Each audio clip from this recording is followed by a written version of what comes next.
Allez, le moteur.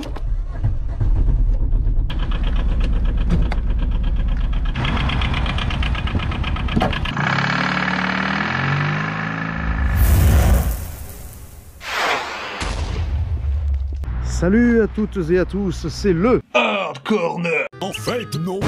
Léo Motorbike, j'espère que vous allez bien. Aujourd'hui à l'essai, une auto sympathique, surtout par son prix, parce que aujourd'hui on va tester un produit qui est à moins de 10 000 euros. Pourquoi c'est important que ce soit à moins de 10 000 euros? Parce que aujourd'hui les voitures 120 000 coûtent assez cher, c'est ce qui revient régulièrement dans les commentaires. Donc aujourd'hui je vous propose l'Exam Minoto Access, un véhicule à moins de 10 000 euros. C'est parti, on y va tout de suite.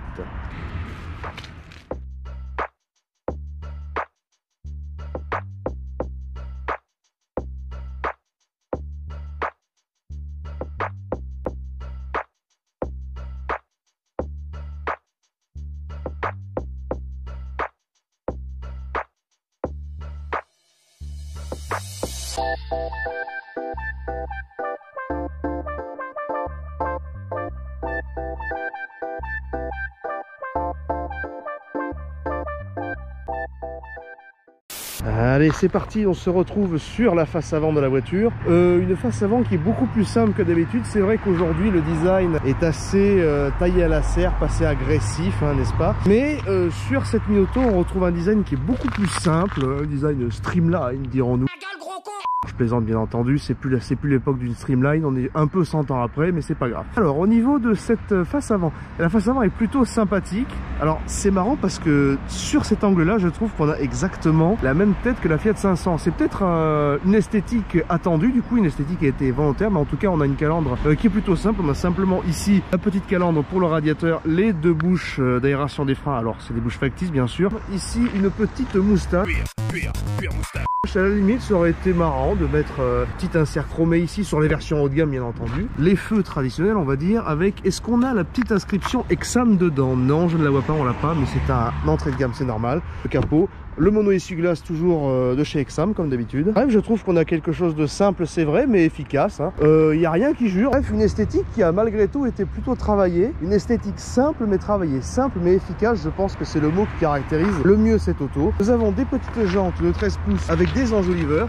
Ce qui est ma foi pas vilain en fait. Pourquoi s'embêter à faire des jantes sur des versions bas de gamme, des jantes moyennes alors que des enjoliveurs ça fait très bien le taf. En tout cas, ce que je trouve. Côté de la voiture qui malgré sa simplicité a été travaillée, on a toujours cette forme ici qui vient donner un côté un peu plus aérodynamique, la trappe à essence, et à l'arrière, et qui est ma foi très intéressant puisque nous avons des feux à LED, 100% à LED sur l'arrière, et je trouve personnellement que ça donne un côté assez classe tout simplement aux optiques. En tout cas c'est joli, comme je disais, simple mais efficace. On retrouve sur la prédécoupe des pots d'échappement des versions sport, ici le feu d'anti-brouillard arrière et le feu de recul, et bien entendu les deux petits catadioptres. Bon, à la manière de cet Exam Minoto simple et efficace, je vous propose de passer efficacement du coup sur l'intérieur, puisqu'on ne va pas passer 30 ans à voir les caches d'enjoliveurs, etc., etc.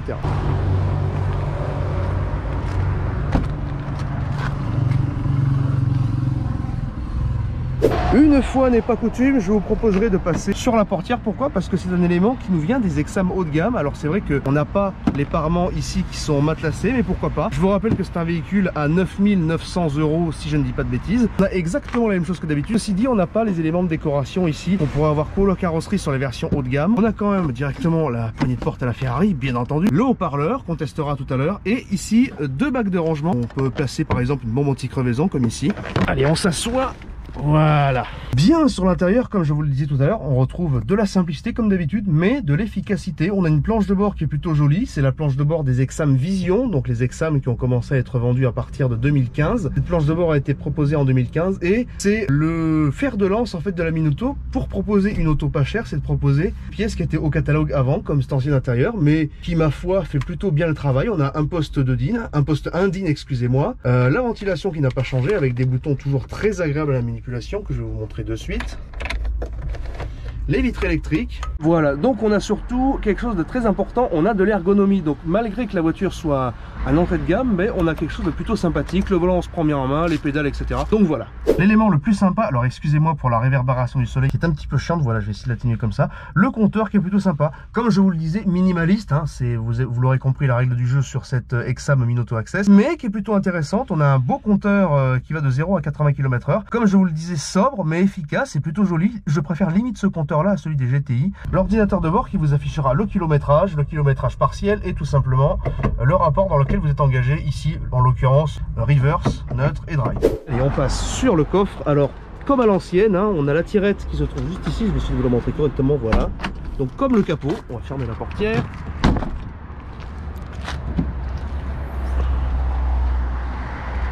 Alors la Minoto est graciée d'un coffre de 700 litres, ce qui est plutôt intéressant. C'est tout simplement le coffre de l'Exam City standard, si ce n'est qu'on a ni tapis de sol ni tablette d'arrêt de charge, ce qui est autant le tapis de sol on pouvait s'en passer, autant je trouve qu'il est dommage de ne pas avoir mis de tablette d'arrêt de charge. Bon voilà, c'est comme ça, c'est la moins chère donc il faut faire avec, mais en tout cas voilà. On a environ une cinquantaine de centimètres sur ce plan là et une soixantaine de centimètres sur la largeur, sur la longueur pardon, et sur la largeur un petit mètre, voilà tout simplement. Donc je pense qu'on a fini pour le coffre et on va passer sur la sonorisation de la voiture. C'est parti. Bien, au niveau de la sonorisation, on se retrouve à l'intérieur de la voiture tout simplement et je vais vous faire écouter, bon c'est une musique différente, parce que j'imagine que vous allez en avoir marre au bout. C'est toujours moi qui l'ai faite, c'est une no copyright, donc voilà. Un petit peu le son.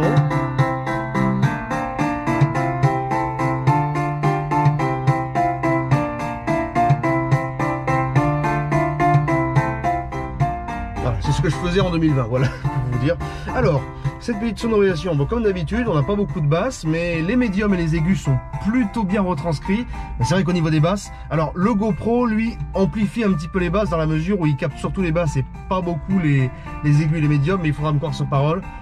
Les médiums, les aigus sont très bons, les médiums sont corrects, par contre les basses ne sont pas terribles forcément. Donc voilà pour ce petit essai de sono et on se retrouve sur le moteur, c'est parti. Allez, on ferme ça.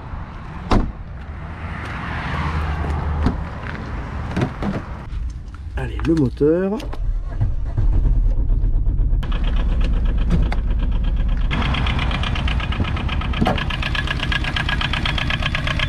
Donc voilà, on se retrouve sur ce moteur, un moteur Kubota Z482 Euro 4 qui développe la bagatelle de 8 chevaux d'In à 3000 tours minute et un couple de 21 Nm à 2500 minutes. Alors, on verra que ce moteur est assujetti au réglage, voilà, il faut avoir un réglage moteur particulier pour que ça marche bien. Vous allez voir pendant l'essai conduit de toute manière. Donc voilà. Au niveau du bruit, c'est vrai qu'on a un petit peu plus de bruit que d'habitude du fait qu'il n'y a pas le cache moteur qui est là en grande partie, à défaut d'être là uniquement pour l'esthétique, pardon, excusez-moi, et là aussi pour faire pour le son tout simplement, hein, sonorisation sonore. Donc voilà. Donc c'est parti, on va passer au petit essai conduit du coup maintenant.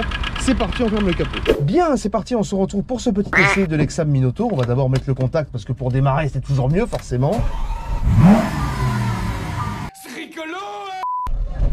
Hop là, bon ça a démarré de suite du premier coup. Alors c'est un moteur à injection mécanique, donc normalement on pourrait s'attendre à ce que ça démarre en 2-3 coups, mais là bon, nickel. Elle a un peu chauffé, ceci dit. Allez, on enlève le frein à main et on est parti. Tout est bien fermé, c'est parti. Allez. Hop là. Alors, je vais d'abord passer.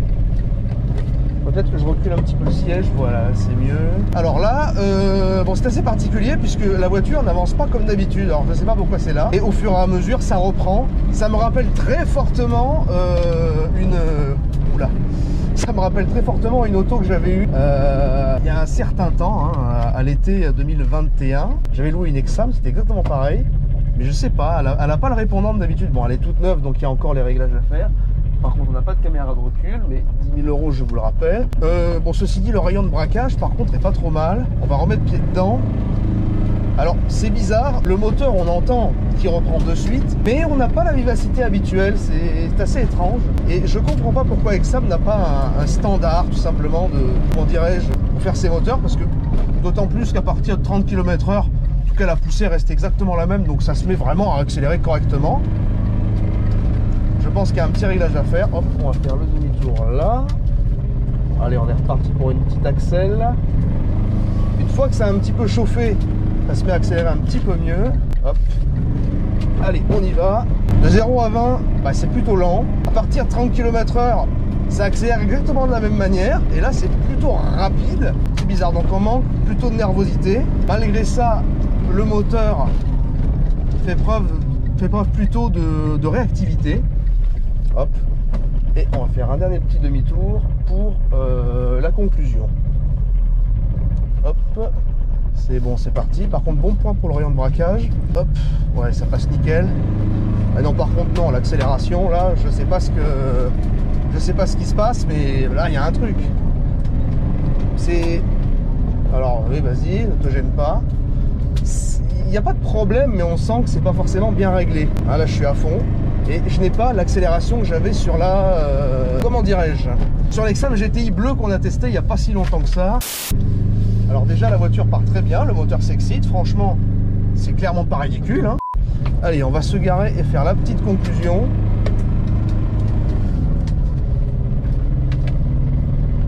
Hop là.